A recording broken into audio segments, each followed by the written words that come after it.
Welcome once again to the Words of Life program. ஜீவ வார்த்தைகள் நிகழ்ச்சிக்கு உங்களை மீண்டுமாய் வரவேற்கிறோம். Today in our Bible study we have reached the book of Job. நம்முடைய வேத பாடத்திலே இன்றைக்கு நாம் யோபுவின் புத்தகத்திலே வந்திருக்கிறோம். We're seeking to go through the Bible to understand what each book of the Bible has for us today as a message. வேதத்திலே இருக்கக்கூடிய ஒவ்வொரு புத்தகத்திலேயும் நமக்கென்று என்ன செய்தி இருக்கிறது என்பதை காணும்படியாக நாம் ஒவ்வொரு புத்தகமாக படித்துக் கொண்டிருக்கிறோம். And the book of Job deals with the problem of human suffering. மனிதனுடைய பாடுகள் என்கிறதான பாடத்தையே கருப்பொருளாக இந்த புத்தகத்திலே பார்க்கிறோம். That's a big problem for many people. அநேக மக்களுக்கு பெரிய பிரச்சனைகள் இருக்கிறது. And God deals with it in this book. அதை தேவன் இந்த புத்தகத்திலே அழகாக சொல்லுகிறார். There is something I want to say about the book of Job which you may not have known. உங்களுக்கு தெரியாத ஒரு காரியத்தை நான் இந்த நாளிலே உங்களுக்கு சொல்ல விரும்புகிறேன். The book of Job is the only book among all the 66 books which has no connection with Abraham, Isaac or Jacob. ஆபிரகாம், ஈசாக்கு, யாக்கோபு என்பவர்களோடு கூட தொடர்பு இல்லாத ஒரே ஒரு புத்தகம் இருக்குமானால் இந்த வேதத்திலே அதுதான் யோபுவினுடைய புத்தகம். We know that Genesis deals with Abraham, Isaac and Jacob. ஆதியாகமம் புத்தகத்திலே ஆபிரகாம், ஈசாக்கு, யாக்கோபு இவர்கள் வருகிறார்கள். All the other books of the Old Testament deal with the history of Abraham's descendants. ஆதியாகமத்தை தவிர மீதி உள்ள அத்தனை புத்தகங்களும் ஆபிரகாமுடைய சந்ததியாரை குறித்து தான் அது இடைபடுகிறது. And the New Testament continues from that.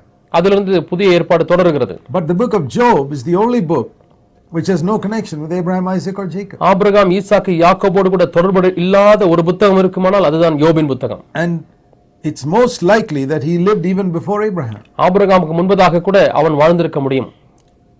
The book of Genesis was written by Moses. ஆதியாகமம் என்கிற புத்தகத்தை மோசே எழுதினார்.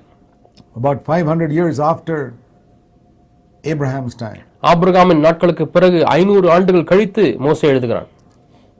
And the book of Job was written before that. யோபின் புத்தகமோ அதற்கும் வெகு முன்னதாக எழுதப்பட்டது. And if that is true, then the book of Job is the first book of the Bible written. அப்படியானால் முதல் எழுதப்பட்ட புத்தகமானது யோபுவாகத்தான் இருக்க முடியும். It doesn't come in the order in the beginning because the poetical books are all put together in the middle. செய்யுள் நடையிலே எழுதப்பட்ட புத்தகங்கள் எல்லாம் நடுவிலே வைக்கப்பட்டிருக்கிறபடினாலே இது அந்த வரிசை கிரமமாக முதலாவது வரவில்லை. But I believe it's the first book of the Bible written. ஆனால் எழுதப்பட்ட முதல் புத்தகமானது யோபு என்று தான் நான் நம்புகிறேன். And just think of this. இதை எண்ணி பாருங்கள். That when God wanted to write the Bible, தேவன் வேதத்தை எழுத அவர் விரும்பின பொழுது, and he writes the first book, முதல் புத்தகத்தை எழுதுகிறார். It is about a man of God. அது ஒரு தேவ மனிதனை குறித்து எழுதுகிறார். That's what God has always wanted.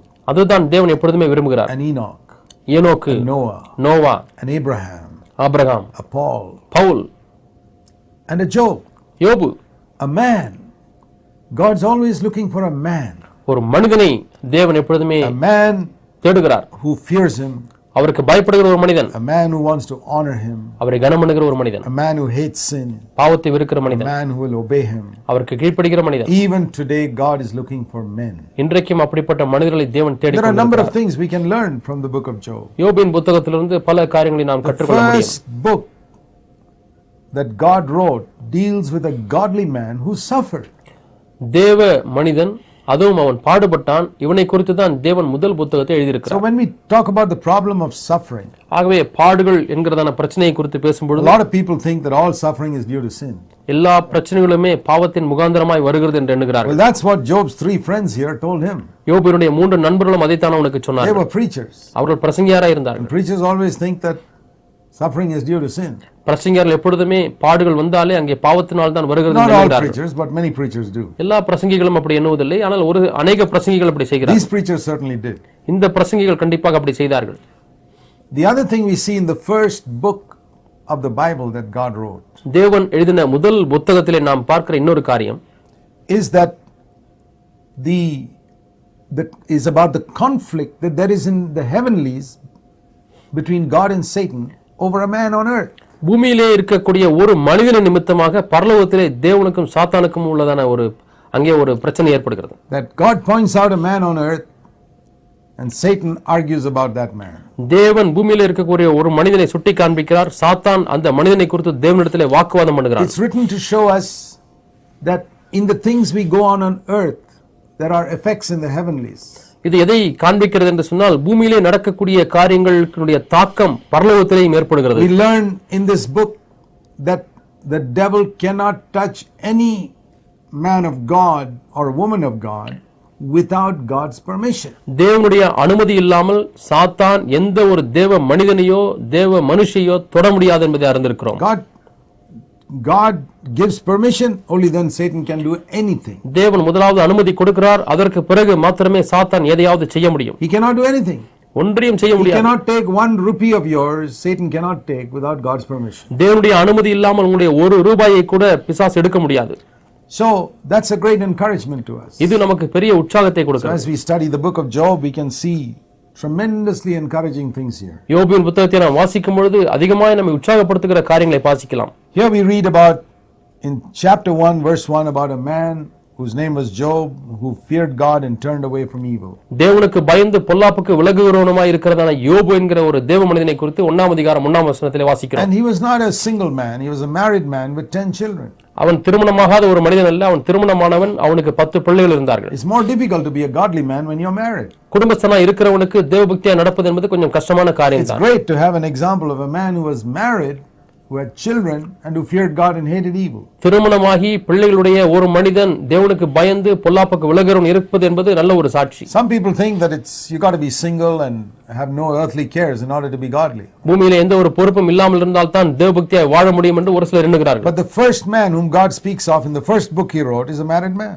தேவன் எழுதின முதல் புத்தகத்திலே அவர் பேசுகிற முதல் மனிதன் அவன் ஒரு திருமணமான ஒரு He மனிதன். didn't just have 1 or 2 children, he had 10 children. அவனுக்கு 1-2 பிள்ளைகள் மட்டுமல்ல, அவனுக்கு 10 பிள்ளைகள் இருந்தார்கள். Can you be a godly man with 10 children? 10 பிள்ளைகள் உங்களுக்கு இருந்தால் நீங்கள் அப்பவும் தேவ மனிதனாய் வாழ முடியுமா? Yes, in the first book of the Bible. ஆம், வேதத்தின் முதல் புத்தகம். And he was a very rich man. அவன் ஐஸ்வரியவானாய் இருந்தான். So many sheep and camels and oxen and donkeys and many servants, not just 1 or 2. அவனுக்கு எத்தனையோ ஆடுகளும் மாடுகளும் ஒட்டகளும் கழுதைகளும் இருந்தது. அது மட்டுமல்ல, அவனுக்கு திரளான வேலைக்காரர்கள் He was இருந்தார்கள். a multi-millionaire. அவன் ஒரு கோடீஸ்வரன். Can you be a very rich man and a godly man? ஒரு பணக்காரனாய் இருந்து கொண்டே தேவ மனிதனாய் வாழ முடியுமா? That's another mistaken idea that people have. இன்றைக்கு ஜனங்கள் செய்கிற தவறான கருத்தும் இதுதான். That if you're a godly man, you must be poor.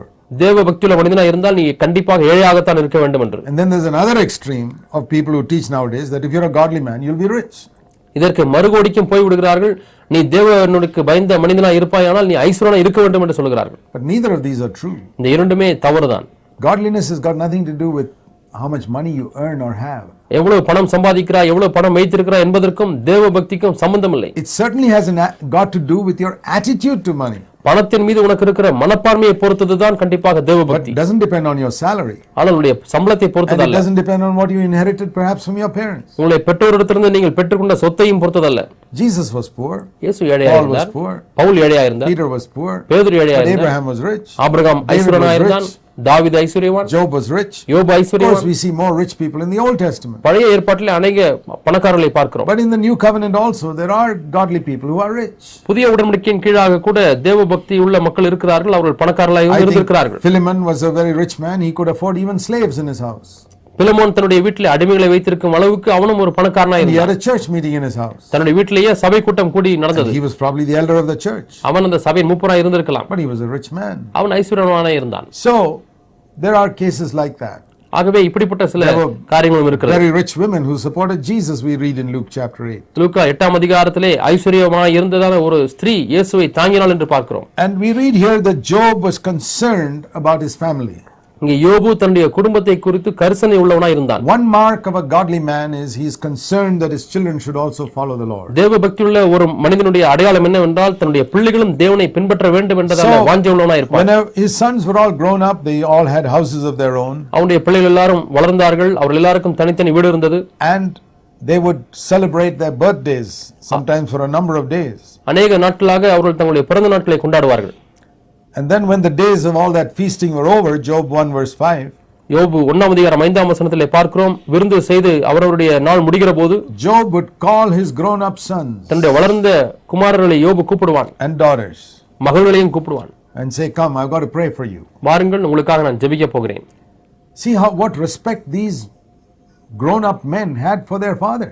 தன்னுடைய தகப்பன் மீது வளர்ந்த இந்த குமாரரும் குமாரத்திகளும் எவ்வளவு மதிப்பு How வைத்திருந்தார்கள். well he must have brought them up that they respected him even when they are 25-30 years old. 25-30 வயதாகும் பொழுது கூட தன்னுடைய தகப்பனை எவ்வாறாய் மதித்தார்கள் அந்த அளவுக்கு அவன் வளர்த்திருந்தான். And he says, listen, my sons, perhaps you have sinned in your heart. உங்களுடைய இருதயத்திலே நீங்கள் பாவம் during செய்திருந்திருக்கலாம். the time of your feasting. நீங்கள் விருந்து நாட்களிலே நீங்கள் தெரியாமல் பாவம் Verse செய்திருந்திருக்கலாம். 5. 5ஆம் வசனம். Not outwardly. வெளிப்பிரகாரமாக Notice இல்லை. what it says. In their hearts they may have sinned. தங்கள் இருதயத்திலே அவர்கள் பாவம் செய்திருப்பார்கள் என்று சொல்கிறான். Job was concerned about sin in the heart. யோபுவுக்கு உள்ளத்திலே இருக்கக்கூடிய பாவத்தை குறித்து அவன் கரிசனை உள்ளவனாய் He's இருந்தான். almost like a new covenant Christian. அவன் கிட்டத்தட்ட புது ஏற்பாட்டு கிறிஸ்தவனைப் போல இருந்தான். To be concerned about sin in the heart of your children.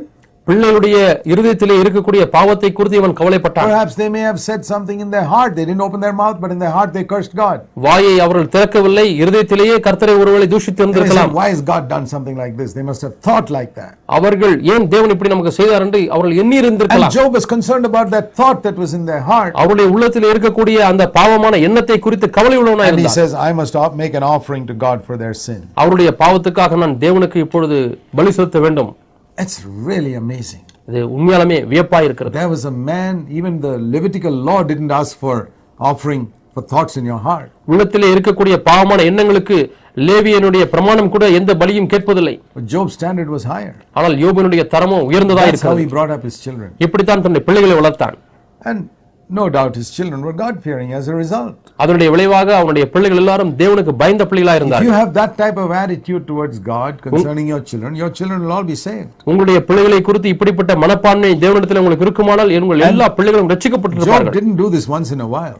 யோபு எப்போதாவது ஒருமுறை இப்படி செய்யவில்லை. It says in verse 5, last part, he did it continually.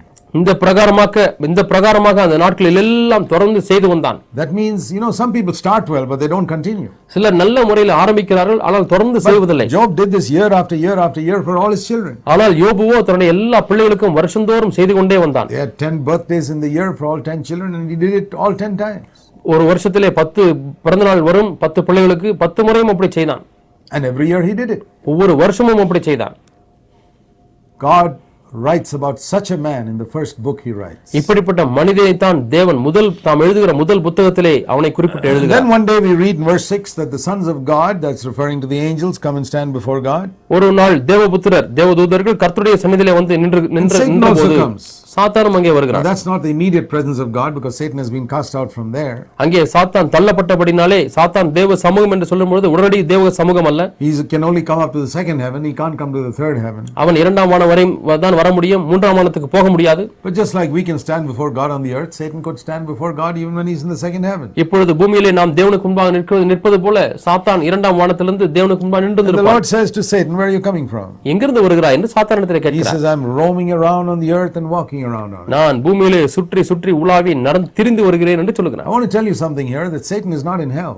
சாத்தான் நரகத்திலே இல்லை என்று உங்களுக்கு சொல்லுகிறேன். Nowhere in the Bible does it say Satan is in hell. சாத்தான் நரகத்திலே இருக்கிறான் என்று வேதத்தில் எங்கேயுமே சொல்லப்படவில்லை. In fact, he'll never be in hell. அவன் நரகத்திலே இருக்க போவதே இல்லை. He was in the third heaven. அவன் மூன்றாம் வானத்திலே இருந்தான் when he was an angel. தூதனாய் இருக்கும் பொழுது. He was cast out from there to the second heaven. அவன் அங்கிருந்து தள்ளப்பட்டு இரண்டாம் வானத்திலே he became the devil. அவன் பிசாசாய் மாறினான். Isaiah 14. ஏசாயா 14ஆம் அதிகாரத்திலே வாசிக்கிறோம். And then we read that in Revelation 12, one day he'll be cast down from there to the earth. வெளிப்படுத்தின விசேஷத்திலே 12ஆம் அதிகாரத்திலே வாசிக்கிறோம், அங்கிருந்து ஒரு நாளிலே பூமியிலே தள்ளப்படுவான். And from the earth one day he'll be cast into the bottomless pit. Revelation 20. வெளிப்படுத்தின விசேஷம் 20ஆம் அதிகாரத்திலே பூமியிலிருந்து ஒரு நாளிலே ஆழமான ஒரு குழியிலே தள்ளப்படுவான். And then from there he'll be pulled out and cast into the lake of fire. பின்னர் அங்கிருந்து அவன் இழுக்கப்பட்டு அக்னி கடலிலே தள்ளப்படுவான். And hell also will be cast into the lake of fire. அப்பொழுது நரகமும் அந்த அக்னி கடலிலே போடப்படும். So Satan never goes to hell. ஆகவே சாத்தான் ஒரு காலம் நரகத்துக்கு போவதே இல்லை. He ends up in the lake of fire. அவன் அக்னி கடலிலே தான் போய் முடிவடைவான். From the second heaven he comes to the earth and roams around. அவன் இரண்டாம் வானத்திலிருந்து இந்த பூமியிலே வந்து சுற்றி திரிகிறான். With his demons. அவனுடைய பிசாசுகளோடு கூட அசுத்தாவிகளோடு கூட. Especially God's children. தேவனுடைய பிள்ளைகளை அவன் கூர்ந்து கவனித்துக் கொண்டே சுற்றி திரிகிறான். And we know the demons possess some people also. ஒரு சிலரை இந்த பிசாசுகள் பிடிக்கிறது, அசுத்தாவிகள் பிடிக்கிறது. And so the Lord said to Satan, have you, among all the people you've seen on the earth, have you seen my servant Job? பூமியிலே சுற்றி நிறைய பேரை பார்த்தாயே, யோபுவை பார்த்தாயே என்று கேட்கிறார். Such an upright man. அவன் நேர்மையான மனிதன், who fears God and turns away from evil. தேவனுக்கு பயந்து பொல்லாப்பை விட்டு விலகுகிற மனிதன். I've often thought about that verse. இந்த வசனத்தை குறித்து அடிக்கடி நான் எண்ணி பார்த்திருக்கிறேன். It's a tremendous challenge. இது மிகுந்த பெரிய ஒரு சவாலாய் இருக்கிறது. God could point out a man on earth he was proud of.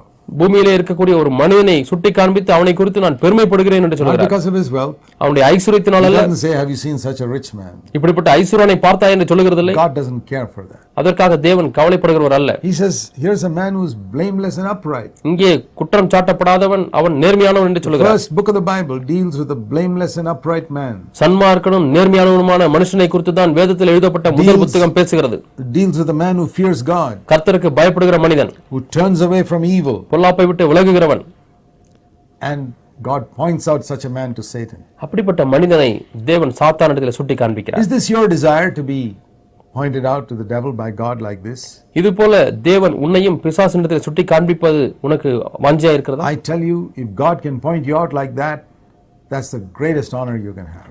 அப்படி தேவன் உன்னை பற்றி சாத்தானுக்கு சுட்டி காண்பிப்பாரேயானால் அது மிகப்பெரிய கனம். If God can point me out to the devil, என்னை சாத்தானிடத்திலே தேவன் சுட்டி காண்பிப்பாரானால், have you seen that man? இந்த மனிதனை பார்த்தாயா? One who fears God, கர்த்தருக்கு பயப்படுகிற hates மனிதன், evil, பொல்லாப்பை வெறுக்கிறவன், blameless and upright. அவன் சன்மார்க்கனாய் இருக்கிறான், நேர்மையுள்ளவனாய் இருக்கிறான். I tell you, even if all the 6,000 million people on earth turn against me, it makes no difference to me. 600 கோடி மக்களும் எனக்கு விரோதமாக திரும்பினாலும் கூட எனக்கு ஒரு பொருட்டே அல்ல. Let them call me a devil, murderer, thief, adulterer, anything. It doesn't make a difference. அவர்கள் என்னை கொலைகாரன், என்னை திருடன், என்னை விபச்சாரக்காரன் என்றெல்லாம் சொல்லி False கூப்பிடட்டும். எனக்கு teacher, false prophet, heretic. கள்ள போதகன், கள்ள தீர்க்கதரிசி, கள்ள அப்போஸ்தலன் It சொல்லட்டும். doesn't make a difference. அது எனக்கு ஒரு பொருட்டே If அல்ல. God can point me out to Satan, that's enough. தேவன் மட்டும் என்னை சாத்தானிடத்தில் சுட்டி காண்பித்தால் போதும். What is the opinion of men?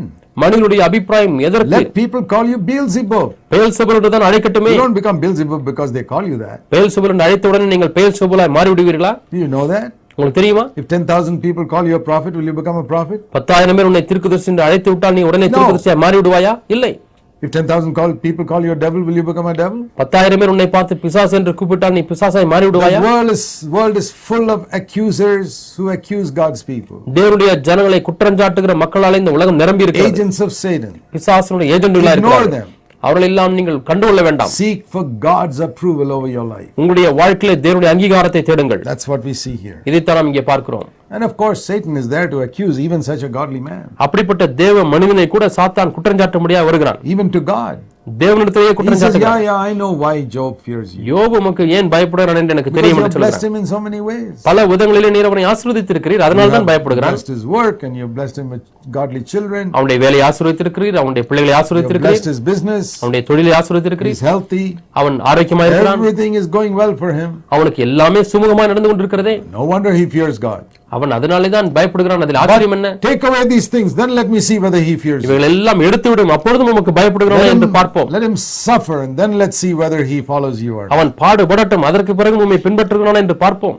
And the devil tells God பிசாசு தேவனை பார்த்து சொல்கிறான், something which reveals to us something which we did not know.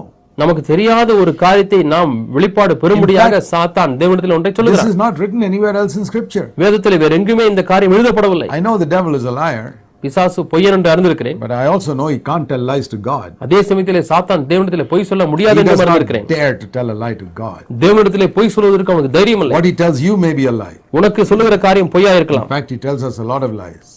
சொல்ல போனால் சாத்தான் நம்மிடத்திலே பல பொய்களை சொல்கிறான். இங்கே When he talks to God, தேவனிடத்திலே பேசும்பொழுது it's not a lie. அது பொய் அல்ல. There we discover a great truth. அங்கே ஒரு பெரிய சத்தியத்தை நாம் விளங்கிக் கொள்கிறோம். Satan says to God, சாத்தான் தேவனை பார்த்து சொல்கிறான், you have put a threefold hedge around Job. யோபுக்கு நீங்கள் 3 வேலிகளை அடைத்திருக்கிறீர்கள். The first hedge is around his person. முதலாவது வேலி அந்த யோபு என்ற மனிதனை சுற்றி இருக்கிற வேலி, His innermost hedge. அதுதான் உள்ளே இருக்கக்கூடிய வேலி. And then there's another hedge around his family. அதற்கு பிறகு அவனை குடும்பத்தை சுற்றிலும் ஒரு வேலி And போட்டிருக்கிறேன். there's a third hedge around all his possessions. அதற்கு பிறகு அவனுடைய சொத்துக்களை எல்லாம் சுற்றிலும் ஒரு வேலி போட்டிருக்கிறேன். That's a very interesting truth. இது மிகவும் நல்ல ஒரு And சத்தியம். if that was the case with Job, it's certainly the case with you and me. யோபுக்கே இப்படி இருக்கும் என்று சொன்னால் உங்களுக்கும் நானுக்கும் எனக்கும் கண்டிப்பாக இப்படித்தான் இருக்கிறது. I believe it. நான் அதை நம்புகிறேன். I'm a disciple of Jesus Christ. நான் இயேசு கிறிஸ்துவின் ஒரு சீஷன். And so I believe God has put a hedge around me. ஆகவே என்னை சுற்றிலும் தேவன் வேலியை கட்டி இருக்கிறார். You can't touch me because there's a hedge around me. நீங்கள் என்னை தொட முடியாது, ஏனென்றால் என்னை சுற்றிலும் ஒரு வேலி இருக்கிறது. There's a hedge around my family. என்னுடைய குடும்பத்தை சுற்றிலும் ஒரு வேலி You இருக்கிறது. can't touch my family because there's a hedge around it. என்னுடைய குடும்பத்தினரை தொட முடியாது, ஏனென்றால் என் குடும்பத்தினரை சுற்றிலும் ஒரு வேலி இருக்கிறது. There's a hedge around my property. என்னுடைய சொத்துக்களை தொற்றிலும் ஒரு வேலி My இருக்கிறது. house, my bank account, everything. என்னுடைய வீடு, என்னுடைய பேங்க்ல இருக்கக்கூடிய பணம், You can't touch it. அது யாரும் தொட Nobody முடியாது. can touch it. யாருமே தொட முடியாது. That's what we learn from this truth that Satan accidentally said here. இங்கே தற்செயலாக சாத்தான் சொன்ன காரியத்திலிருந்து இந்த சத்தியத்தை நாம் விளங்கிக் கொள்கிறோம். And that gives us great faith. அது நமக்கு பெரிய விசுவாசத்தை தருகிறது. And God had to permit this hedge to be opened for Satan to come in. சாத்தான் உள்ளே வரும்படியாக தேவன் தான் அந்த வேலியை சற்று விலக்க வேண்டியிருக்கிறது. So what happens is there are these 3 hedges around Job. இப்பொழுது யோபை சுற்றிலும் 3 வேலிகள் இருக்கிறது. And God says, "Okay, I'll open hedge number 3. You can go in a little bit." இப்பொழுது 3வது வேலியை சற்று திறக்கிறேன், நீ கொஞ்சம் உள்ளே போகலாம் என்று What's சொல்கிறார். that? அது என்ன? That is all of Job's property. அது யோபுவினுடைய எல்லா சொத்துக்கள், His wealth. அவனுடைய ஐஸ்வர்யம், Camel, money, donkeys, etc. And today our money, business, everything. அவனுடைய ஒட்டகங்கள், கழுதைகள் போன்ற காரியங்கள் இன்றைக்கு நம்முடைய வியாபாரம், நம்முடைய பணம் என்று சொல்லலாம். Job, வேலை, all that is in hedge number 3. இவைகள் எல்லாம் 3ஆம் வேலிக்குள்ளாக God இருக்கிறது. says, "I open it. நான் அதை திறக்கிறேன், You can go in and destroy it if you like." நீ உள்ளே போய் வேண்டுமானால் அதை அழித்துக்கொள். And I also open hedge number 2 for you, Satan. சாத்தானே, இப்பொழுது வேலி 2ஐயும் நான் இப்பொழுது 2வது வேலியையும் நான் Who's திறந்து inside விடுகிறேன். that? அதற்குள்ளாக யார் இருக்கிறார்? Wife and children. மனைவி, பிள்ளைகள் இருக்கிறார். Okay, you can attack them also. அவர்களையும் நீ தாக்கலாம். But hedge number 1 is closed. You can't touch Job. ஆனால் முதலாவது வேலி, அதை நீ தொட முடியாது, அதற்குள்ளாக யோபு இருக்கிறார். So Satan can only go through hedge number 3 and 2. ஆகவே 3வது வேலி 2வது வேலிக்குள்ளாகத்தான் சாத்தான் போக And முடிந்தது. he does. அவன் அங்கே போய் He கெடுக்கிறான். goes in உள்ளே போகிறான். and he sends fire from heaven வானத்திலிருந்து அக்கினியை வருவிக்கிறான். and sends a storm. புயல், கல்மழை. And he sends enemies to come and kill. சத்துருக்கள் உள்ளே வந்து கொலை செய்ய முடியாது You அனுமதிக்கிறான். see all that in verse 16 onwards. இதெல்லாம் 16ஆம் வசனத்திலிருந்து நீங்கள் Fire பார்க்கலாம். fell from heaven. வானத்திலிருந்து அக்கினி They சுட்டெரித்து thought போட்டது. it was fire from God. தேவனிடத்திலிருந்து அக்கினி என்று It எண்ணினார்கள். wasn't from God. அது தேவனிடத்திலிருந்து It was from வரவில்லை. the devil. அது You know the பிசாசிலிருந்து devil வந்தது. can send fire from heaven, பிசாசு வானத்திலிருந்து அக்கினி அனுப்ப முடியும் என்று but only தெரியுமா? with God's permission. ஆனால் தேவனுடைய அனுமதியோடு மட்டும்தான். Otherwise, he would have sent fire when the prophets of Baal prayed and fooled the people.